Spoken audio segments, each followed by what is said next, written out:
I'm Corbett Wall with DVAuction, here with your feeder flash for Wednesday, October the 2nd, brought to you in part by DVAC Beef. For over 40 years, this is a vaccine and paired with the immunostimulant called Immune Plus that boosts the animal's overall immune system, and plus it can be administered alongside other vaccines with no problem. For more information, go to DVACanimalhealth.com. And be sure to stay tuned at the end of this episode of the Feeder Flash for a testimonial video by my buddy Brad Hahn. Port strike and floods. How this is going to affect the cattle market, we don't know if it's going to directly affect it. What it's basically going to do is it's going to put kind of a crunch on the economy. I assume if it continues to get worse, it will affect the stock market. Those things will affect the cattle business. But sure enough, the port strike went into effect on Tuesday, and they've shut down all the workers. So the ports on the east coast of the United States and the Gulf are both closed. So the kind of I'm all about people getting paid fairly, but the kind of raise that they want is unbelievable. I would like to partake in, and maybe I should put up a strike. I'm not doing the feeder flash until I get a 77% raise. I don't know if that would work or not. Probably just put me out of business. But this is going to be a bad deal. Now as far as imports and exports of cattle, we've been talking about that. Most of our high dollar and most of the exports that we do are the high dollar cuts, are the best cuts, because very few places feed cattle like we do, and everybody wants that sweet grain-fed meat. But most of that is exported through the West Coast, because the biggest part of it's going to Asia. And so the biggest problem it would be with cattle or beef is these packers could not bring in that cheap stuff from South America as easy up through the Gulf. That's going to shake things up. Of course, our cow slaughter, way up cow slaughter has been, just a big mess here all year pretty much. So, it just adds to it. But there's just so much stuff going on out there. These remnants of Hurricane Helene are way worse than we thought. I mean, way worse. It is something else. I mean, just people that are just stranded. I mean, there's complete roads washed out, bridges washed out. It's just shut everything down. People losing everything that they got. There's a lot of cattle producers in that part of the country. It's gonna hinder freight of course taking cattle to where they need to go and beef through those areas. I mean, it's a big deal, and I'm not sure what kind of leadership that we have. We're in this election. Of course, everything's topsy-turvy now. Those of us that support Trump are scared to death that there's any truth to these polls that are out there.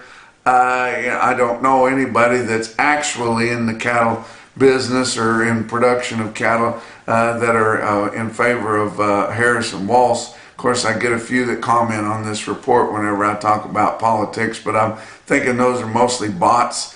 But this Walsh is supposedly and actually did come from cattle production area in Nebraska is where he started out, and I know several people that are Feeder Flash gang members and guys that send me messages, and they know his family that live there in Nebraska still in a small farming community. That family pretty much disowned him when he let Minneapolis burn, and they are totally in favor of Trump for president. So that gives you a little idea how far that goes. But tell you what, we've got a lot going on here for the next month, a little over, and it's going to weigh a bunch on our economy. We may get inflation back to pre-election season levels, and you guys know what I mean about that. This inflation has ironically kind of backed off as we start getting closer to to the election. Gas has got cheaper and everything else. Funny how they can make it do that whenever they want to. But let's talk about your board. On Tuesday, October live cattle futures were up 70 cents at 184.47. December was up 37 at 185.17. Your back month's up a dime to up 37 cents. So mildly favorable there on your live cattle. October feeder cattle were down a nickel at 246.15. November down 22 at 244.67. Your back months were down, but not huge, just from 32 cents to as much as 95, which was an outlier. December corn up 4 1/4 cents a bushel at 4.29.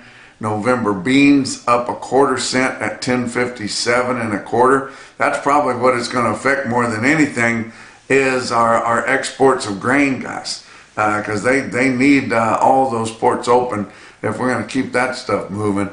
Kansas City hard red winter wheat for December up 14.5 cents a bushel at 5.98 1/4.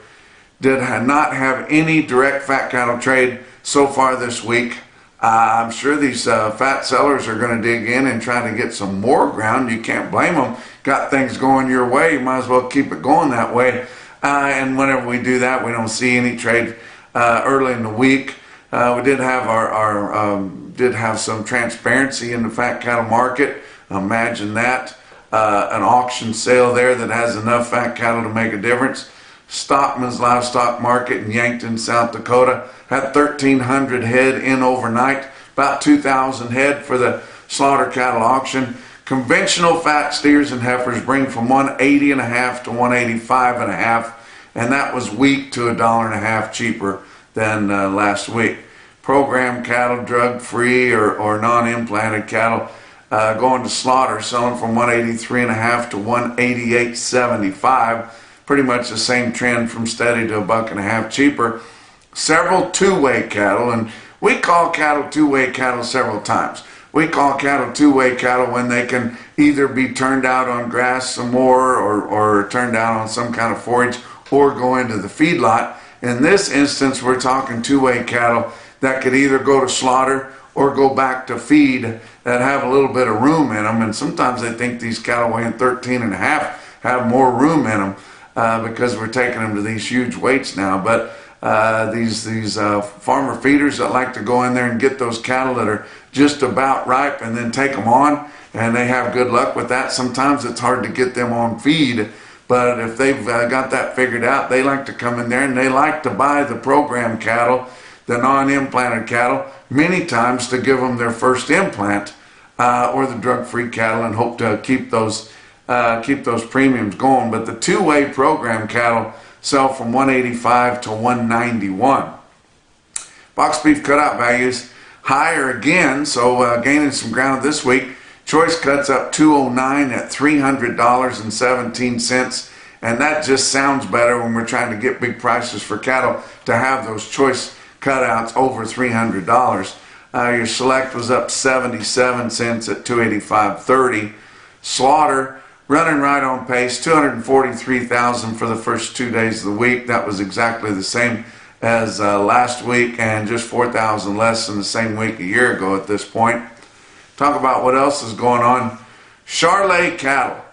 Pounds matter and pay weight counts. Charolais has wide industry acceptance and add efficiency, weaning weight, performance, and profitability. For more information, go to charolaiusa.com.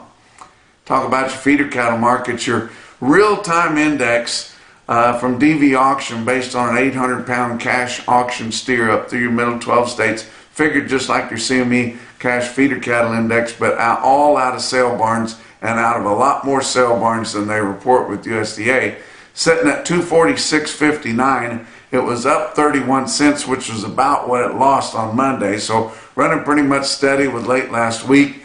Your latest CME cash feeder cattle index sitting at 247.43.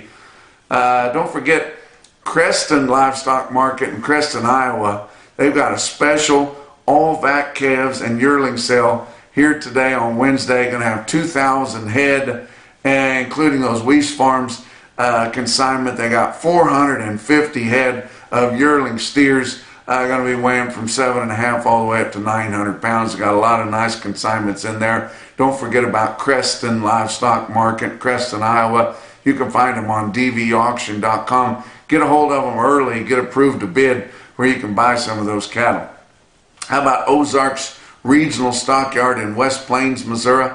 The feeders there, they had about 1,800 head through the ring, and then another 850 through their weekly in-house video they do with help from DV Auction. They perfected that, guys. They do a great job having those in-house videos, and man, it adds to their receipts so much. But through the ring, the feeders sold steady to $3 higher. Calves were $3 to $6 higher, with instances as much as $12 higher. And the market reporter is a good buddy of mine, Dan Hill. He's a good conservative market reporter, and he knows what's going on. And he said on those calves, on those lightweight calves, he said the demand outweighed supply, which is really saying something there. They had a good sale on their video. In fact, on their video sale that they had a big string, 575 head of 890-pound commodity steers, bring 237. That's pretty respectable, guys. How about Beaver County Stockyards? They were our National BeefWire stick-out sale of the day. They had that big run that I told you about on our last feeder flash. Over 6,000 head of feeders on Tuesday, expecting around 500 cows for their Wednesday cow sale here today. But check out this automated market report through Cattle Market Central, and you see your best tested weights, which were throughout there in Beaver, Oklahoma. 307 head of 4-weight steer calves, average 455 at 312.31. There were 730 head of 5-weight steers, they averaged 560 at 270.79. 735 head of 6-weight steers, averaged 635 at 259.13. 253 head of 7-weight steers, averaged 782 at 248.05. 784 head of 8-weight steers, averaged 862 at 243.12. And 605 head of 9-weight steers, averaged 932, the weighted average price of 235.34. It was mostly steers, but had several heifer weights that were well tested. 313 head of 4-weight heifer calves, averaged 455 at 274.19. 1,044 head of 5-weight heifer calves, averaged 546 at 250.88. Pretty impressive there. 295 head of 6-weight heifers, averaged 634 at 236.73. And 230 head of 7-weight heifers, averaged 753 at 231.94. Give you several individual quotes from all around, and a lot of big strings starting to hit these sale barns all over the country. How about Creighton, Nebraska, Creighton Livestock Market? They sell the Asmus steers right off the grass. 210 steers weighed 898 or 900 pounds at 258. Pretty impressive there. How about Flint Hills Stockyards in St. Mary's, Kansas, formerly Rezac Livestock Commission? They sell 50 steers, weighed 813 and bring 258.50. How about Riverton Livestock Auction in Riverton, Wyoming? Man, can they sell the light calves up there. They are so good. When they bring them in light, that just lights out, guys. 127 head, 437 pound little light steer calves bring 365. How about Kimball Livestock Exchange in Kimball, South Dakota? 340 head of 839 pound steers bring 266.50. And you think, God, that's got to be the top quote. No, top quote come from my friend the Ansteins there in Kingsville, Missouri. Kingsville is just a burg. It's south and east of Kansas City a little ways, but Kingsville Livestock Auction in Kingsville, Missouri had your Macrison no BS top quote for the day. 527 head of the Smith heifers, put together mostly by my buddy Dave Bryan there, but they had nice grass condition on them and the quality was outstanding. 527 head. There was nearly 800 of them all together, but the biggest glut of them was 527 head. The little yearling heifers there weigh 698 at 263.10. And that's your feeder flash for Wednesday. I start cattle for a living. I'm not a mechanic. I'm not a computer scientist. I've been really, really good at one thing in my life, starting cattle.